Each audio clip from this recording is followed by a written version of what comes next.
নমস্কার বন্ধুরা, গঙ্গা শিউলি রান্নাঘর উইথ ভিলেজ ফুডে তোমাদের সবাইকে স্বাগত। আজকে আমাদের রেসিপি পাবদা মাছের ঝাল। তাই আমরা প্রথমে পাবদা মাছকে হলুদ লবণ দিয়ে ভালো করে মাখিয়ে নিচ্ছি।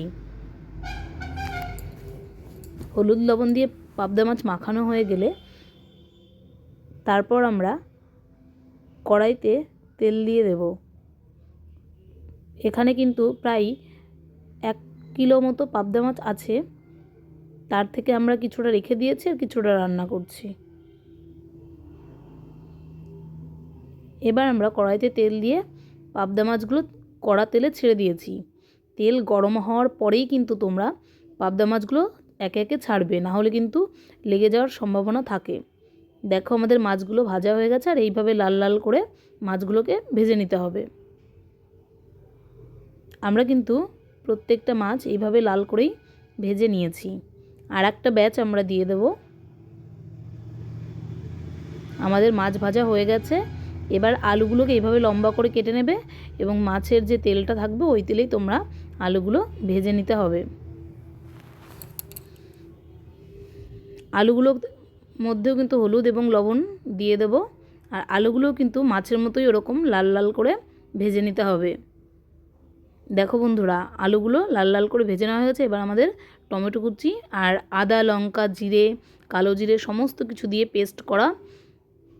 এবার আমরা তেলের মধ্যে শুকনো লঙ্কা আর আদা, জিরে এগুলো দিয়ে দেব। টমেটো কুচি দিয়ে দিলাম।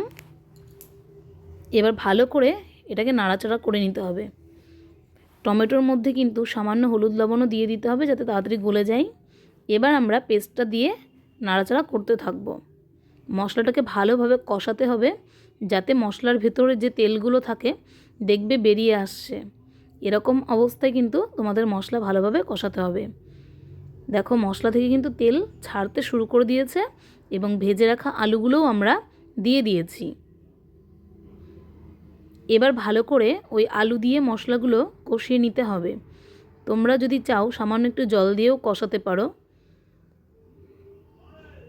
এবার আমরা ঝোলের জন্য গরম জল রেডি করে রেখেছিলাম আর গরম জল দিয়ে দিয়েছি।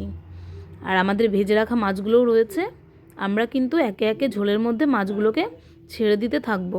ঝোল এরকম ফুটতে শুরু করবে, ঠিক সেরকম অবস্থায় দিতে হবে মাছগুলো। দেখো বন্ধুরা, আমাদের মাছ কিন্তু ঝোলে দেওয়া হয়ে গেছে।